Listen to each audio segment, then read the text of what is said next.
I'm liking that better because I think that Mark Ronchetti really hates it.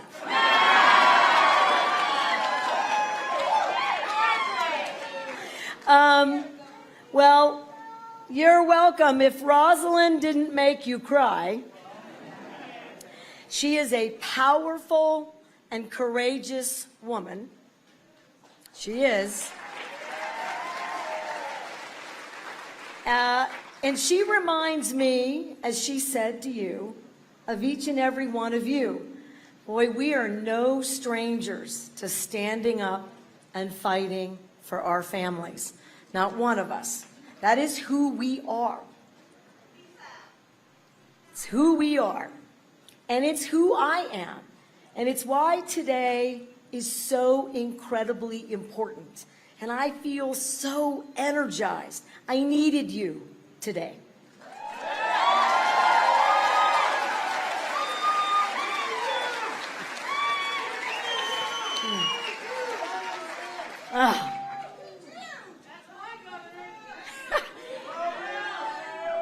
And New Mexico needs you. All right? Because showing up is the key.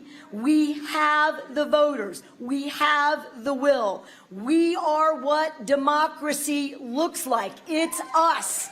It is.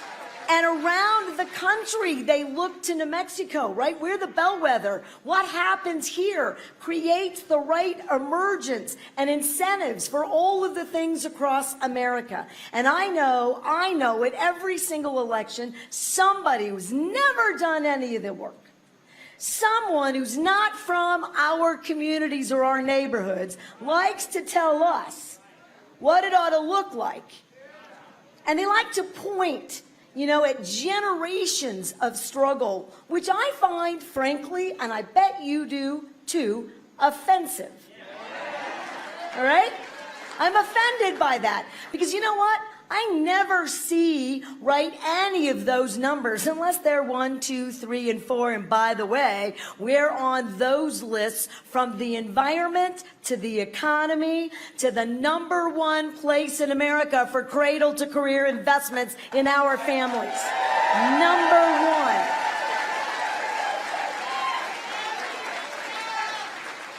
Right? And we can debate ideas, but that doesn't happen in the GOP anymore. Right? That's long gone. The only thing my opponent stands for today is repealing and taking from you every single educational investment, every investment in free childcare, every investment in your sons and daughters, in your family, every single one. And you know what I say to that? Well, if you've been hanging around me, absolutely not. All right? Absolutely not. We have the highest paid educators in the Southwest. We just gave our early childhood educators a raise. We're giving our child care workers dignity, training, respect, and support. Exactly what they need. And we are #2, and watch out, New Hampshire, because we're coming for you. We're second in the country for increased enrollment in higher education.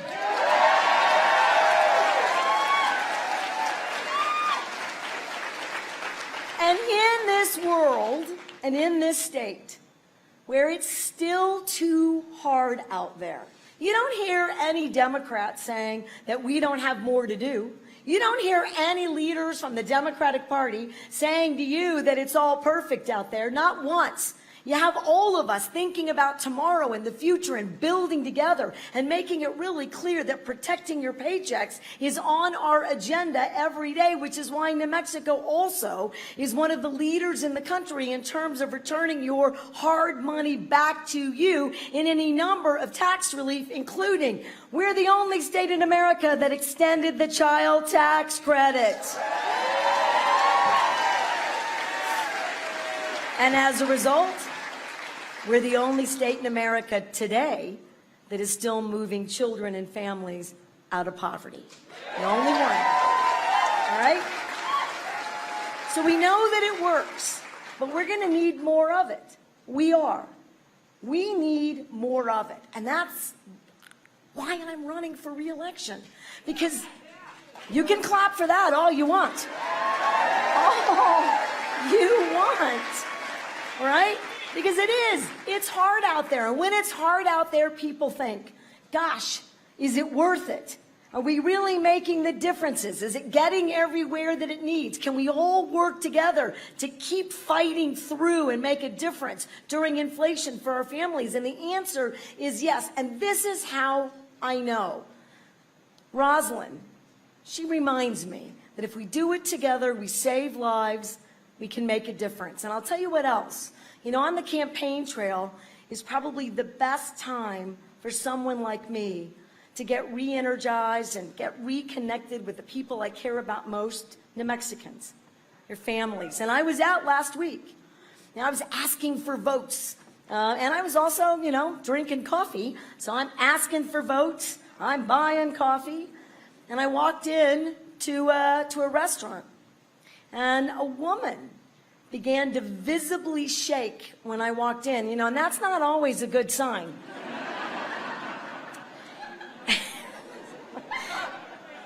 So I did, you know, I want to be respectful. I proceeded and walked towards her, timidly. And I asked her if it was okay if I got close, and she said yes. Then she asked me if I would give her enough time for a moment. I said, of course. I asked her if she was all right. She started to cry. And she said, my name is Maggie. I'm a special education teacher. I used to make more as a lifeguard than a special education teacher here in New Mexico. And I have a family of my own, and every night I would go home and I would have a fight with myself.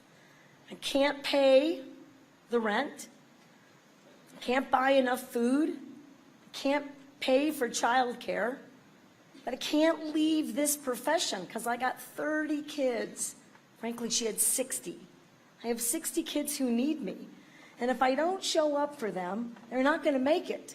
And every single night I had to choose between my own family and the families that I dedicated my career to serve every single day until you were governor.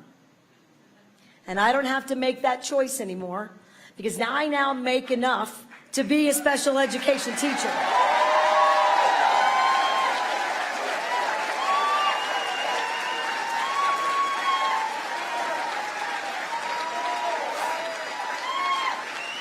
Your rebates this summer lifted me up. I made it through the summer.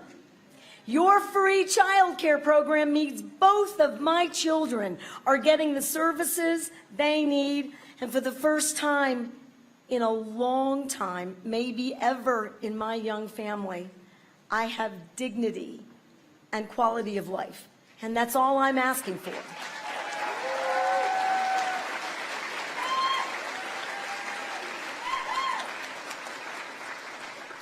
And isn't that who we are as Democrats? Isn't that why you're a Democrat? Well, it's certainly why I am. And I'm going to tell you one more quick thing. I'm over time, but I'm so happy to see you. And these last 5 days, I'm going to work my heart out and take my bum knee and my hitch and my get along all across the state.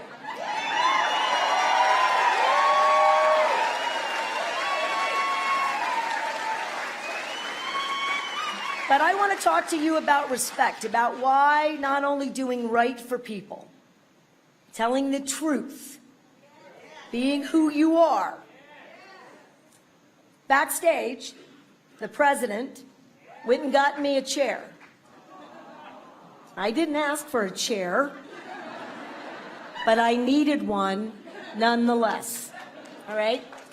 My opponent at both debates refused to sit with me because he doesn't respect and treat people in the way And I don't think the GOP brand is that at all anymore. And so we are, right, tomorrow, tonight, the next day, and on November 8th, we're going to reject that attitude. We're going to solidly march together forward. We're going to send President Biden a new member of Congress.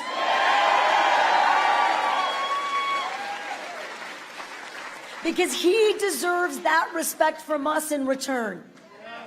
Doesn't he? And I need a partner in the White House. And when our fires were raging, he called me, it felt like every day. He also came here and did what an effective leader does. He took responsibility.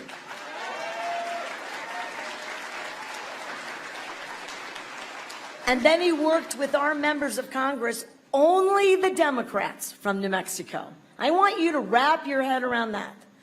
Only the Democrats in New Mexico stood up to provide $2.5 billion to rebuild the lives of 30,000 New Mexicans. If that doesn't tell you what we're fighting against, I don't know what does. I need a partner who will keep investing in education. I need a partner who will keep investing in healthcare. I need a partner who will keep building an economy, who will have your back, who will tell the truth, who will be really clear that New Mexico, by God, matters.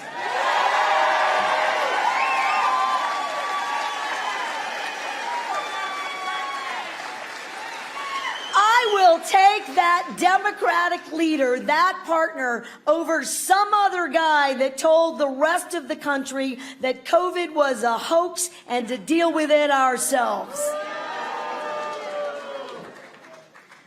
I want someone with integrity. I want someone who cares about you as much as I do, as much as you do. So I'm going to end with this one thing. We're a little behind. You know, we catch up fast. Are you ready to catch up fast? You ready to get Gabe Vasquez elected? Are you ready to call so we make sure that we return Melanie Stansberry to Congress? Are you ready to make sure that we're making calls statewide so that we get Teresa Ledger Fernandez returned to Congress?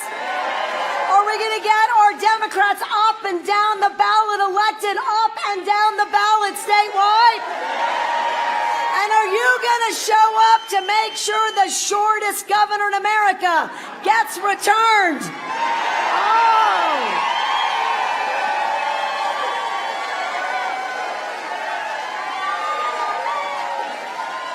4 more years. 4 more years. Last time. 4 more years. God bless you. God bless you and your family.